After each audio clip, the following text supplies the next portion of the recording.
Asteria, barely human. Jesse Vesper. What do all three of these people have in common? They're all icons, and they're all visionaries. If you don't know who any of those people I just listed are, you should. But if you haven't met any of them, one of them is me.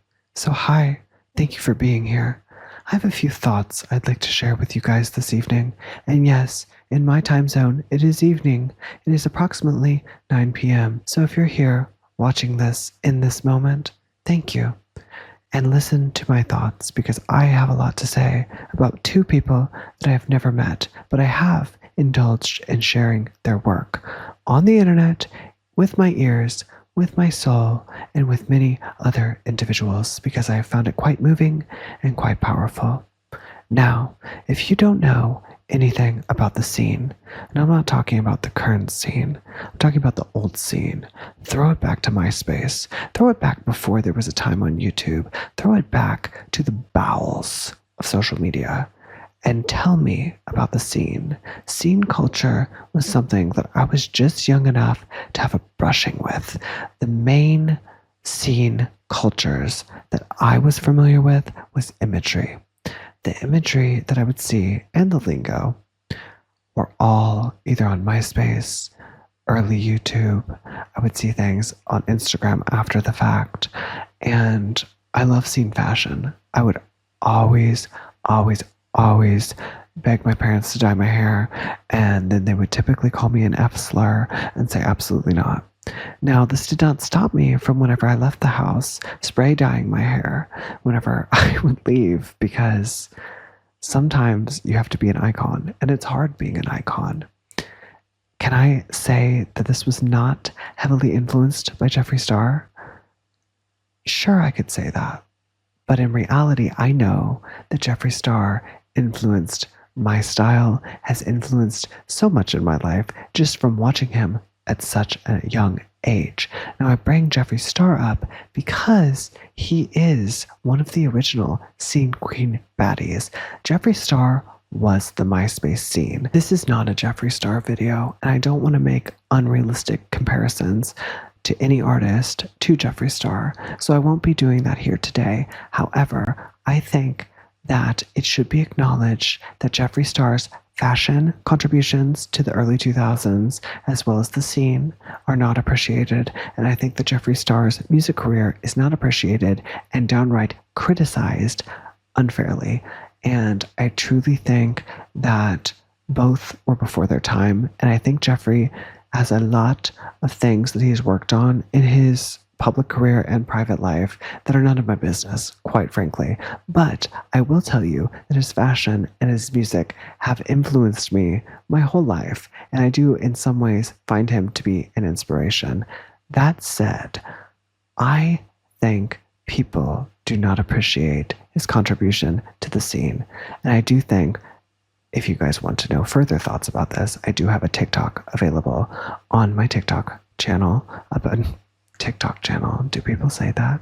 I have a TikTok available on my TikTok page discussing a little bit more in depth my thoughts about Jeffree Star's music, if you're interested in that.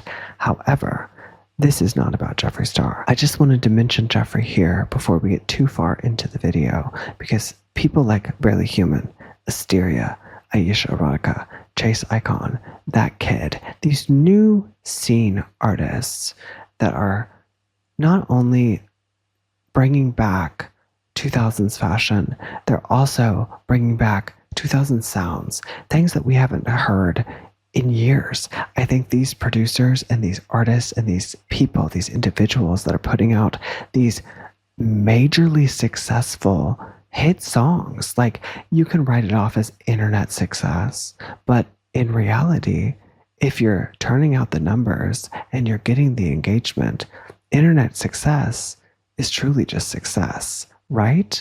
I think so.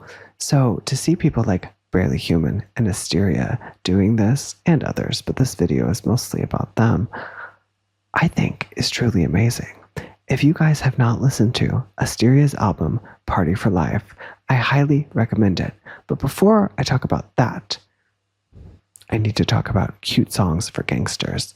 This EP is so so, so, so, so, so, so beautiful. It is truly pushing the boundaries for music. The electronica, the mixing, the production. I could go on at length about this, and I was going to wait till season 2 of my podcast to talk about it, but I wanted to talk about it now because it is so powerful. I don't always like to throw around genre names because I feel as if they're restrictive, but I do think that this album truly pushes forward genres, and I think it breaks them really because they are bringing back sounds that we haven't heard in so long and shaking it up, pushing the boundaries of mixing and what is considered good music. Lyrically, I'm not saying that this EP is the best thing I've ever heard as far as intricate lyrics, but the deep lyrics are deep enough to hit me in my heart, and the fun lyrics are enough to keep me raging, keep me partying, keep me dancing. This music will make me dance. I love every song on this EP, but Red Mercedes might be my favorite song on it. Although Fade Away is also very, very good, and it is my sad bop on this album. I love to see a collaborative EP. I love to see people working together that make great music. Now, the Party for Life EP by Asteria. This album is genius. It is truly genius. These two projects combined, I feel as if, are bringing back recession pop. I don't like this term, but it is a term that I feel that I can use to define what is happening in music today. Today, I feel that music is in a better place than it has been in a long time because capitalism keeps such a tight grip on the music industry, and the way the political spectrum is right now in the world, I feel as if people turn to the arts to look for joy, to spread awareness, to tell their stories. And in this album, I feel like it makes you want to dance. Both the EP of Cute Songs for Gangsters and Asteria's album, Party for Life. Party for Life samples not only Just Dance, but also Pitbull and many, many other artists like S3RL. Every single song on this album is truly a production masterpiece. I was so flabbergasted. I should have listened sooner. I wish I had. I've known about Asteria for a long time, and mostly because they worked with Barely Human, but I really hadn't listened to their whole bodies of work.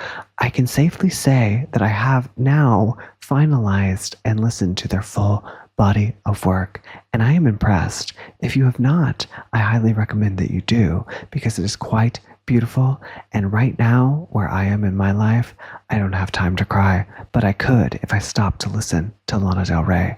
So I will continue to listen to Barely Human and Asteria because they make me want to move. They make me want to dance. They make me want to be productive. They make me want to work out. And those are things that I need in my life right now because I am a sad, sad girl. Yes, I said it. That's the truth. So here I am, listening to recession pop. I think to get you into these artists, you should start by listening to the Cute Songs for Gangsters EP. It's very short, but it's very good. And I think if you like to wiggle or to move, do something active to it. Wash your dishes, do some push-ups, run, do something fun. And listen to this and tell me that it's not catchy. The earworms that get in my head, I would sing them for you, but I don't think you want me to. Listen to Red Mercedes and you tell me that you're not addicted to Barely Human and Asteria? I can't handle that. I won't accept it. You know, if you have something to say to me, say it in my comment section because I will not reply. I might reply, but only if I want to.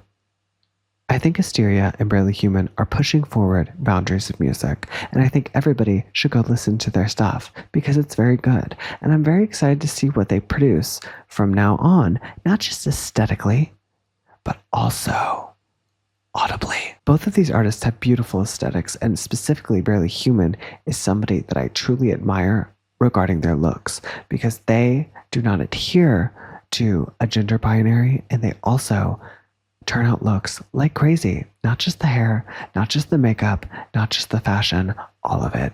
And I think that is very impressive because I am sitting here in a Psychopaths t-shirt, which I'm very proud of because I love Psychopaths. So, but it takes production, it takes discipline, and it takes talent to turn out looks like Barely Human and to turn out looks like Asteria. I think you all really need to hear me out. I think you need to go listen to these albums. And I think you need to tell me that nobody has done this since Kesha. Okay, Kesha was turning out Recession pop, and I love that Kesha is back. But Barely Human and Asteria are doing something that I don't think music has ever seen before. And I said it here first. I was in the trenches, I am in the trenches, and I support. So do what you will with that information, but if you don't watch, you don't listen, you don't open yourself up to new things, what are you really living for? You're still listening? You must have forgotten to leave me a comment. Let me know what you want to see and hear from me next.